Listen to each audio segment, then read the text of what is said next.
எல்லா சாமியும் கும்பிட்டு வைப்போம். ஆபத்துனா ஏதாவது ஒன்று வந்து காப்பாற்றும்ல. விஜய் சேதுபதி அவர்களோட நிலைமை கிட்டத்தட்ட இப்போ டவுன்ஃபாலை நோக்கி போக போறாரு. அதுக்கு முன்னாடி இவரோட கெரியர் க்ரோத் பண்றதுக்காக நிறைய நல்ல படங்களும் கொடுத்திருக்காரு. அதெல்லாம் என்னென்ன படங்கள், இவர் என்ன மாதிரியான தப்பான முடிவுகள் எடுத்தனால இவரோட கெரியருக்கே டவுன்ஃபாலை நோக்கி போறதுக்கான மூவிஸ் என்னென்னலாம் இருக்கு, இப்போதுமே இந்த டவுன்ஃபால்ல இருந்து தப்பிக்கிறதுக்கு ஒரு சான்ஸ் வந்து இருக்கு. ரீசெண்டா அறமான படத்தை வந்து கொடுத்திருக்காரு. இதுக்காக இவர் சாய்ஸ் பண்ண எல்லா படங்களுமே ஒஸ்டான்னு வந்து கேட்டீங்கன்னா இல்ல, அது எல்லாமே ஒரு பெஸ்ட் மூவி. இருந்தாலும் இவர் அந்த படங்கள்ல நடிச்சிருக்க வேண்டாங்கிறது என்னோட ஒப்பீனியன். வாங்க இவரோட கேரியர் முக்கியமான படங்கள்ல இருந்து போகலாம். சூதுகம் ஃபர்ஸ்ட் ஆஃப் ஆல் இவரோட கேரியருக்கு ரொம்பவே இம்பார்ட்டன்டான மூவி வந்து இது. சொல்ல போனா விஜய் சேதுபதி அவர்களுக்கான எல்லா சென்ட்ரல் ஆடியன்ஸையும் கவர் பண்ணி கொடுத்த படமும் இதுதான். இல்லை ஒரு ஆக்டிங் வந்து ரொம்பவே நல்லா வந்து இருந்திருக்கும். ஏர்லி ஸ்டேஜ்லேயே நரைச்சதாடி, அதுவும் ஒரு கெட்டவன் ஆனால் காமெடி கலந்து நல்லவங்கிற மாதிரி படத்துக்கு கொண்டு வந்து போயிருப்பாங்க. திருடுற விஷயத்துக்கு பிளான் போடுறதா இருக்கட்டும், எல்லாமே ப்ராப்பரான ஒரு திருடன் கேரக்டராக இவரோட மூவிக்கு ஐடென்டிட்டியாக கொண்டு வந்துச்சு. இதை தாண்டி இந்த படத்தில் பாபி சும்மாவும் நடிச்சிருப்பாங்க, அசோக் செல்வனும் நடிச்சிருப்பாங்க. இவங்கெல்லாம் ஓவர் ஷேடோ பண்ணிட்டு இவரோட மூவிங்கிற மாதிரியே கொண்டு போயிருப்பாரு. அதுதான் இந்த படத்துக்கு இவருக்கான ப்ளஸ் பாயிண்ட். ரீசெண்டாக சூதுகம் 2 ரிலீஸ் ஆச்சு. மோஸ்ட்லி யாருக்குமே வந்து தெரியாது. அந்த படத்தில் கூட இவரோட கேரக்டர் வச்சு தான் கனெக்ட் வந்து பண்ணியிருந்திருப்பாங்க. ரொம்பவே வித்தியாசமான கேரக்டரும் வந்து கூட. இவருக்கு ஒரு நோய் இருக்கிற மாதிரி ஆர்டிஃபிஷியலாக ஒரு கேரக்டர் திங்க் பண்ணுவோம்னு சொல்லிட்டு இதை தமிழ் ஆடியன்ஸ்க்கு புரிய வைக்கிறதே வந்து கஷ்டம். ஆனால் இவங்க இல்லை அதை ப்ராப்பராக முடிஞ்ச அளவுக்கு சொல்லியிருப்பாங்க. ஹீரோ திருட, அவனுக்கு லைட்டாக மனநலம் மாதிரி ஒரு பிரச்சனை வந்து இருக்குது. இவங்க செய்கிறது எல்லாமே சொதப்பலாக இருக்குது. இது எல்லாத்தையும் பக்காவாக கேரி பண்ணியிருப்பாங்க. பீட்சா சூதுகவுக்கு முன்னாடி ஏ சென்டர் ஆடியன்ஸை எல்லாரையும் கவர் பண்ண படம் இது. இதுக்கப்புறம் தான் சூதுகம் சான்ஸ் வந்து இவர் கிடைக்கிது. எல்லா ஆடியன்ஸையும் ஈஸியாக வந்து கவர் பண்ணுறாரு. ஹீரோ திருட, ஆனால் இந்த படத்தில் அவர் ஹீரோ மாதிரி காமிக்கிறதுக்கான ரீசன் அதுக்கு வேலிடான ரைட்டிங் வந்து கொடுத்துருப்பாங்க.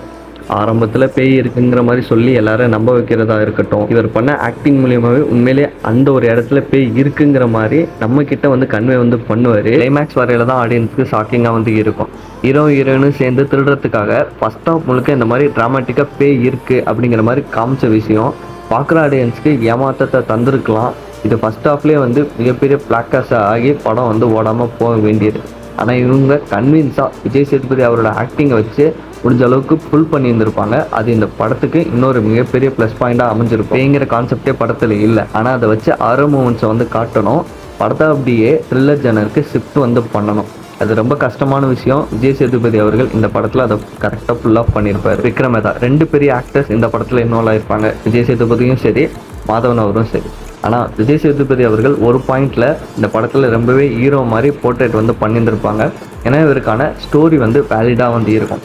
இவர் கெட்டவன், ஆப்போசிட்டில் இருக்கிறது ஒரு நல்ல போலீஸ் ஆஃபீஸர்.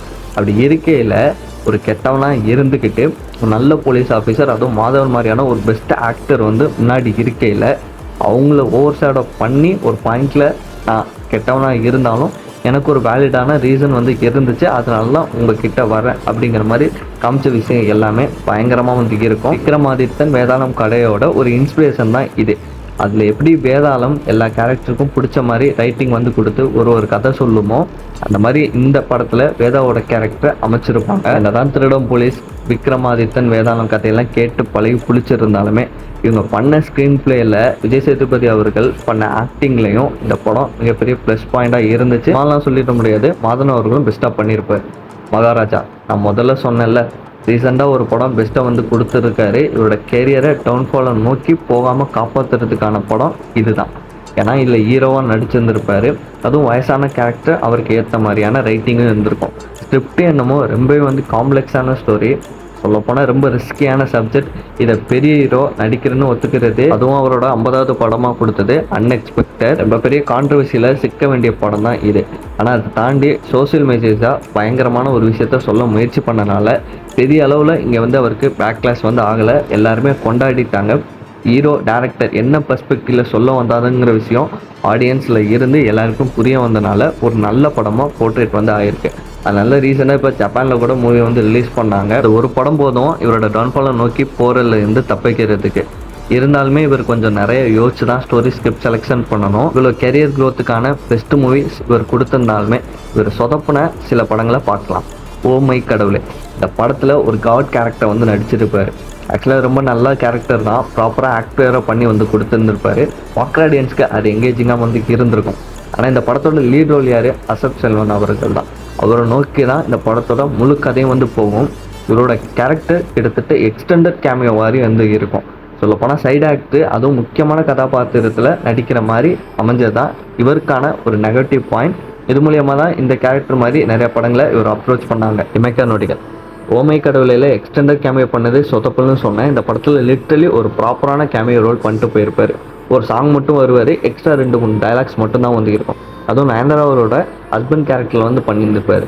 இந்த ரோலில் வேறு ஏதாச்சும் பெஸ்ட் ஆக்டர் வந்து கொடுத்துருந்துருக்கலாம். ஆனால் இவர் இந்த ரோலை சூஸ் பண்ணது இவரோட கெரியர் க்ரோத் எவ்வளோ மெனக்கெட்டு பண்ணியிருந்தாரோ அதை கொஞ்சம் சறுக்கிற மாதிரி ஆயிடுச்சு. வருவார், கதையில் இறந்துருவார். நயன்தாரா அவர்களுக்கு அவங்களோட தாட் மட்டும் வந்து இருக்கும். இதுதான் படத்தோட கதை. இதை தாண்டி அவரோட கேரக்டர் எந்த ஒரு வகையிலும் இம்பாக்ட் வந்து இருந்திருக்காது.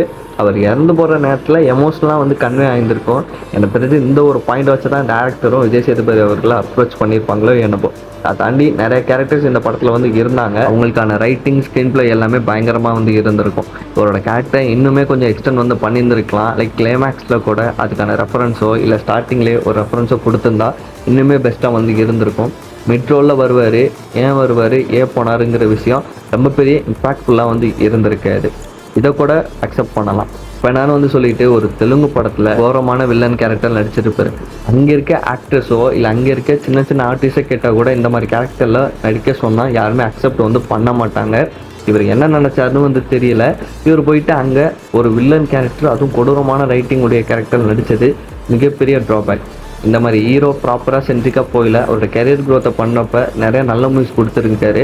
அப்படி இருக்கல இந்த மாதிரி வில்லன் கேரக்டரை கண்டிப்பாக இவர் வந்து தவிர்த்திருக்கலாம். மாஸ்டர் இப்போ படத்துக்கு அடித்தளம் போட்டதே இந்த படம் தான். இந்த படத்தில் மட்டும் இவர் நல்ல ஒரு ஆக்டர் வில்லனாக வந்து ப்ளே பண்ணாமல் இருந்திருந்தால் இப்போ படத்துக்கான சான்ஸ் கண்டிப்பாக இவருக்கு வந்திருக்காரு. இந்த படத்தில் இவர் பண்ண தப்பு பெஸ்ட் ஆக்டிங்கை கொடுத்தது தான். வில்லன் ரோலை ரொம்பவே ரசித்து பயங்கரமாக வந்து பண்ணியிருப்பார். பார்க்குற ஆடியன்ஸ்க்கு விஜய் சேதுபதி அவர்களை ஹீரோவை பார்க்குறத விட வில்லனாக பார்க்குறது ரொம்ப பிடிச்சிருச்சு. இந்த மாதிரி வில்லனுக்கு எல்லாருமே படம் எடுப்பாங்களான்னு வந்து கேட்டிங்கன்னா வாய்ப்பு வந்து இல்லை. சான்சஸ் வந்து ரொம்ப கம்மியாக தான் வந்து இருக்கும். ஆனால் அவரோட வில்லன் ஆக்டிங் பெஸ்ட்டாக வந்து இருந்தனால நிறைய பெரிய பெரிய ஆக்டர்ஸோட படத்துக்கு வில்லனாக தானே கூப்பிடுவாங்க. இனிமேல் சொல்ல போனால் லோகேஷ் அவர்கள் விக்ரம்னு இன்னொரு படம் எடுக்கிறாரு. அதுலேயும் போயிட்டு வில்லன் கேரக்டர் தான் விஜய் சேதுபதி அவர்களை அப்ரோச் வந்து பண்ணுறாங்க. இதுக்கான காரணம் மாஸ்டரில் பவானிங்கிற கேரக்டரில் ரொம்ப அற்புதமாக நடித்து கொடுத்தது தான். அது மாதிரி ப்ராப்பரான வில்லன் ரோல் பெஸ்ட்டாக வந்து கொடுக்காம அப்படியே கொடுத்துருந்தாலும் அதை தாண்டி கமர்ஷியல் மூவிஸில் ஃபோக்கஸ் பண்ணி இவருக்குன்னு வித்தியாசமான பேட்டர்ன்ஸ் மூவி வந்து இருக்குது. பீஸா, சூதுகவும் அந்த மாதிரி மூவிஸை கூட ஃபாலோ பண்ணியிருந்துருக்கலாம். அதை தாண்டி முழுநீள நிறையா வில்லன்ஸ் மூவிஸ் வந்து நடிச்சிட்டாரு. சின்ன சின்ன மூவிஸில் கேமேஸ் வந்து கொடுத்துட்டாரு. இதெல்லாம் பண்ணாமல் தவிர்த்திருந்தால் பெட்டராக வந்து இருந்திருக்கும். நான் சொல்கிறத விட ரீசெண்ட் இன்டர்வியூவில் அவரே வந்து அக்செப்ட் பண்ணிட்டாரு, இது நான் பண்ண மிகப்பெரிய தப்பான விஷயம்னு வந்து சொல்லி. இனிமேல் வில்லன் ரோல் இந்த மாதிரி சின்ன சின்ன கேரக்டர் ரோல்ஸ்லாம் ரொம்பவே இம்பார்ட்டண்ட்டாக இருந்தால் மட்டும்தான் நடிக்க போகிறேன். சும்மா வர்றாங்க, கேட்குறாங்க, அவங்களுக்கெல்லாம் கொடுக்கணுங்கிற அந்த ஐடியாவோட இல்லைன்னு சொல்லிட்டு இதை முன்னாடியே அவர் யோசிச்சுருந்துருக்கணும்.